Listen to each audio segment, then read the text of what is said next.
ఏపీలో ఇప్పటి వరకు 61.36 లక్షల మందికి పెన్షన్లు పూర్తి చేసినట్లుగా తెలుస్తోంది. దానికి సంబంధించిన బ్రేకింగ్ న్యూస్ చూస్తున్నాం. 1847 కోట్ల పెన్షన్లు అయితే పంపిణీ పూర్తయినట్లుగా తెలుస్తోంది. ఇవాళ కూడా పెన్షన్ల పంపిణీ అయితే కొనసాగబోతున్నట్లుగా సమాచారం. ఇప్పటి వరకు 94% మంది లబ్ధిదారులకు పెన్షన్లు పూర్తి చేశారు. ఇదే అంశానికి సంబంధించిన మరింత సమాచారాన్ని మా ప్రతినిధి ప్రసన్న అందిస్తారు. ప్రసన్న, చెప్పండి, ఏపీలో ఇప్పటి వరకు 61.36 లక్షల మందికి పెన్షన్లు పూర్తి చేసినట్లుగా తెలుస్తోంది. పెన్షన్లకు సంబంధించిన పూర్తి డీటెయిల్స్ ఏ విధంగా ఉన్నాయి? అంటే ఓవరాల్ గా 66 లక్షల మందికి ఆంధ్రప్రదేశ్ లో పెన్షన్ తీసుకున్నవారు వృద్ధులు కావచ్చు, వికలాంగులు కావచ్చు, లేకపోతే కిడ్నీ బాధితులు కావచ్చు, కిడ్నీ వ్యాధితో బాధపడుతున్నవారు 66 లక్షల మంది ఉన్నారు. ప్రస్తుతం 62 లక్షల మందికి అటు ఇటుగా పెన్షన్ పంపిణీ కార్యక్రమం 61 చిల్లర ఉంది. 62 లక్షల లోపు పూర్తయింది. ఇంకా 4 లక్షల మందికి పంపిణీ జరగాలి. అది ఈ రోజు అయిపోవచ్చు. ఎందుకంటే నిన్న మొన్న అడుగున్న 3 రోజుల పాటు 3, 4, 5 తారీఖుల్లో యుద్ధ ప్రాతిపదికన పెన్షన్ పంపిణీ కార్యక్రమం జరిగింది. మొదటి రోజైతే 23 లక్షల మందికి పైగా పెన్షన్ ఇచ్చిన పరిస్థితి. గ్రామ సచివాలయాల్లో ఉద్యోగులు ఇంచుమించు పెన్షన్లు వాళ్ళకి డైరెక్ట్ గా వచ్చిన వాళ్ళకి వచ్చినట్టుగా ఇచ్చేసిన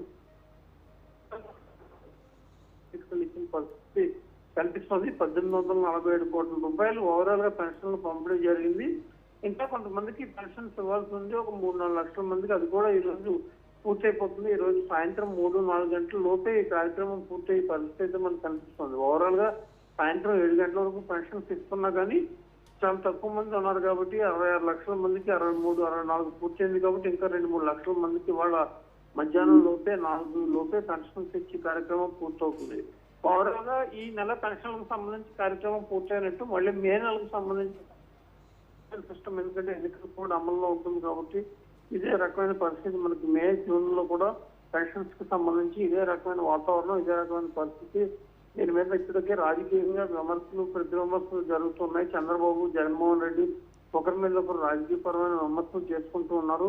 అయినప్పటికీ కూడా వృద్ధులకి, వికలాంగులకి ఇంటి దగ్గరికి వెళ్లి పెన్షన్ ఇవ్వడం అనేది సౌకర్యంగా ఉంటుంది కాబట్టి దాని వైపు ఎక్కువ మంది మొగ్గు చూపుతున్న పరిస్థితి అయితే మనకి కనిపిస్తుంది. మోదరేట్ అయితే ప్రసన్న, మీరు చెప్తున్నట్టు ఇంటి నుంచి బయటికి రాలేని వారి పరిస్థితి కావచ్చు, తీవ్ర అనారోగ్యం పరిస్థితి కావచ్చు, వారికి ఇంటి నుంచే పెన్షన్లు అయితే పంపిణీ చేస్తున్నారు అనుకోవచ్చా? అలాగే ఇవాళ ఎంతమందికి ఓవరాల్గా పెన్షన్ల పంపిణీ జరిగే అవకాశం ఉందని అనుకోవచ్చు అంటారు? అంటే ఈ రోజు మిగిలిన రిమైనింగ్ 4 లక్షల మందికి పెన్షన్ పంపిణీ జరుగుతుంది. వాళ్ళకి ఎలాంటి ఇబ్బంది లేకుండా మిగిలిన వాళ్ళు కూడా ఎండలు కూడా ఎక్కువగా ఉన్నాయి కాబట్టి ఉదయం 8 నుంచి కార్యక్రమం మొదలవుతుంది. ఎందుకంటే ఇంత భారీ ఎండల్లో అక్కడికి వచ్చి తీసుకోవడం కూడా వృద్ధులకి కష్టంగానే ఉంటుంది కాబట్టి వాళ్ళు ఉదయాన్నే వస్తే ఇచ్చే కార్యక్రమం చేపట్టారు. నెక్స్ట్ మరీ రాలేని వాళ్ళు ఎవరైనా ఉంటే వాళ్ళ ఇంటి దగ్గరికి వెళ్ళి వాళ్ళని సిస్టమ్ లో వాళ్ళకి డీటెయిల్స్ తీసుకుని పెన్షన్ ఇచ్చే కార్యక్రమం జరుగుతుంది. ఎందుకంటే కొంతమంది బెడ్ రీడర్ గా ఉంటారు, కొంతమంది దీర్ఘకాలిక వ్యాధులతో బాధపడుతున్న వాళ్ళు ఉంటారు. వీళ్ళకి కూడా పెన్షన్ ఖచ్చితంగా ఇవ్వాలి కాబట్టి ఇంటి దగ్గరికి పట్టుకెళ్ళి వీళ్ళు పెన్షన్ ఇచ్చే ఏర్పాటు కూడా కొంతమంది విషయాల్లో ప్రత్యేకంగా చేయడం జరిగింది. మొత్తానికి ఏప్రిల్ నెలకు సంబంధించి పెన్షన్ కార్యక్రమం ముగుతుంది కాబట్టి వచ్చే మళ్ళీ మేలో ఎండలు కూడా ఎక్కువగా ఉంటాయి, ఎలక్షన్స్ కూడా చాలా దగ్గరగా ఉన్న పరిస్థితి వస్తుంది. అప్పటికి మరి ఈ కార్యక్రమం ఇప్పుడు ఎంత సజావుగా నిర్వహిస్తారో ఏంటి అనేది మనం చూడాలి. Right, thank you Prasanna.